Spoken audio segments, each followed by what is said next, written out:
जहानी यही पोलो खात से दूर है, यही शम्मा है के दुवानी व कमाल हुस्न हुजूर है। कर तेरे नाम पे जान फिदा, ना बस एक जान तू जहां फिदा। कर तेरे नाम पे जान फिदा, ना बस एक जान तू जहां फिदा। तू जहां से भी जी भरा, करो क्या करोड़ो जहानी वो कमाल हुस्न हुजूर है। অধ্যকার আয়োজিত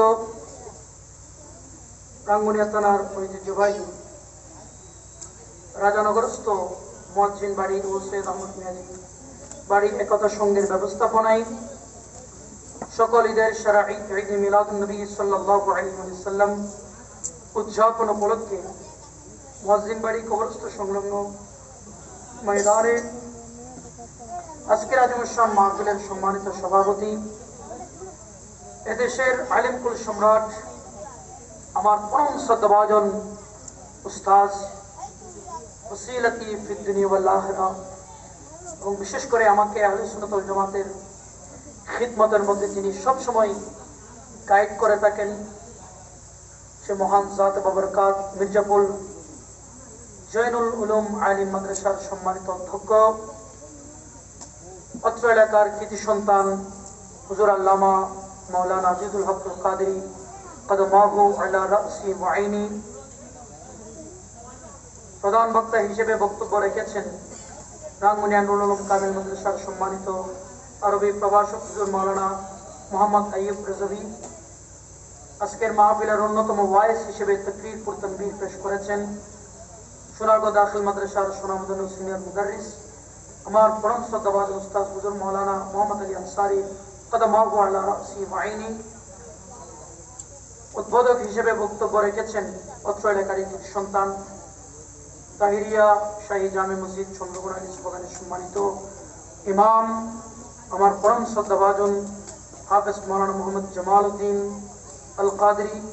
প্রধান অতিথি হিসেবে উপস্থিত আছেন দারুল উলুম কামিল মাদ্রাসার সম্মানিত ভারপ্রাপ্ত উপাধ্যক্ষ হুজুর মাওলানা আনার হোসেন সাহেব। তশরিফ ফরমা আছেন জনাব মোহাম্মদ নাসিম উদ্দিন মুয়াজ্জিন বাড়ি ও সৈয়দ বাড়ি মেয়াজি বাড়ি একতা সংঘের সম্মানিত সভাপতি, জনাব মোহাম্মদ আব্দুল শুকুর, মোহাম্মদ জালাল উদ্দিন, মোহাম্মদ রফিক উদ্দিন, মোহাম্মদ জিসান নাঈম উদ্দিন, মোহাম্মদ তনজিদ সহ স্টেজে তশরিফ ফরমা হযরতে উলামায়ে কিরাম বুজুর্গানে দ্বীন, বিশেষ করে আমার কোষে কমিটির সিনিয়র নেতৃবৃন্দ জনাব মাস্টার মোহাম্মদ ইউনূস সাহেব সহ এলাকার মা ও বোনেরা রহমানি ওয়া রাহমাকুমুল্লাহু তাআলা ফিদ দারাইন। রব্বুল আলামিন আজকের মাহফিলকে তার আলিশান দরবারে কবুল আর মঞ্জুর করুন, সকলে বলি আমিন। আসলে রাঙ্গুনিয়ার যে সকল এলাকা, যে সকল জমিন আহলে সুন্নাত ওয়াল জামাতের বড় বড় আলেমী দ্বীনের জন্ম দিয়েছে, তার মধ্যে এই মুয়াজ্জিন বাড়ি অন্যতম।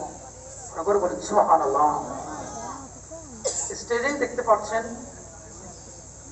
উত্তরাঙ্গুনিয়ার মধ্যে আহলে সুন্নাত ওয়াল জামাতের বর্তমান সাধারণ সম্পাদক, গোলসে কমিটির উপদেষ্টা, রাঙ্গুনিয়া বাংলা ইসলামী ফ্রন্টের সাবেক সম্মানিত সফল সভাপতি সহ অসংখ্য গুণে গুণান্বিত মহান জাত আমার উস্তাদ। ইনি শুধু আমার উস্তাদ নন, হুজুরের অনেক ছাত্রের কাছেও আমি পড়েছি, সেদিকে আমার উস্তাদও দাদা উস্তাদও আজকের মাহফিলের সম্মানিত সভাপতি। একটু বড় করে বলেন সুবহানাল্লাহ। সুতরাং গতকাল আমার মাহফিল ছিল খা মসজিদের উত্তর সাইডে, এক্ষেত্রে আমাদের খতিব বাড়ি। এই এলাকার বড় বড় খতিবরা খা মসজিদের যারা খতিব ওটাও বাড়ি থেকেই ছিল। আর বড় বড় মুয়াজ্জিন যারা, যাদের কণ্ঠের মাধ্যমে মানুষ আল্লাহর ঘর মসজিদের মধ্যে আসে, ওই মহান জাতগণের সম্মানিত নামে এই বাড়ির নাম। বরাবর বলেন সুবহানাল্লাহ। এখানে কিন্তু আলহামদুলিল্লাহ অসংখ্য গণিত উলামায়ে ইকরামের জন্ম এই ভূমিতে হয়েছে। আর একজন আলেম দ্বীন যদি জন্মগ্রহণ করে, ওনার উসিলায় পুরো বংশকে আল্লাহ তাআলা দামি করে দেন। আমি অত্র এলাকার সকল মানুষকে বলবো, আপনারা আপনাদের সন্তানদেরকে মাদ্রাসায় দেবেন। দিয়েছেন যাদেরকে, ওনারা তো বড় আলেম হয়ে আপনাদেরকে দেখিয়েছেন জমিন আলেম হওয়ার জন্য এলমকে এই জমিন কিভাবে গ্রহণ করে। বড় করে বলুন সুবহানাল্লাহ। শেরবাংলা হুজুর ওনাকে মহব্বত করতেন আনোয়ারার একটা মানুষ, যার নাম ছিল বাসা মিয়া। তিনি মসজিদ ত্যাগ এবং মাঝিরঘাট এই জায়গার মধ্যে সম্পদ করা। আল্লামা শেরবাংলা রহমতুল্লাহ আলাইহি দক্ষিণ চট্টগ্রামে কোনো ওয়াজে গেলে, ওনার বাসা ছিল কাজী জেউরি, সেই দিক হয়ে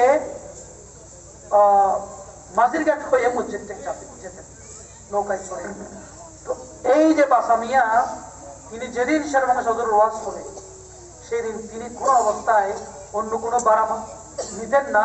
শেরবাংলা হুজুরের জন্য অপেক্ষা করতেন। হুজুর 10টায় আসেন, জোহরও পড়াছেন, আসরও পড়াছে, কোনো শিডিউল নাই।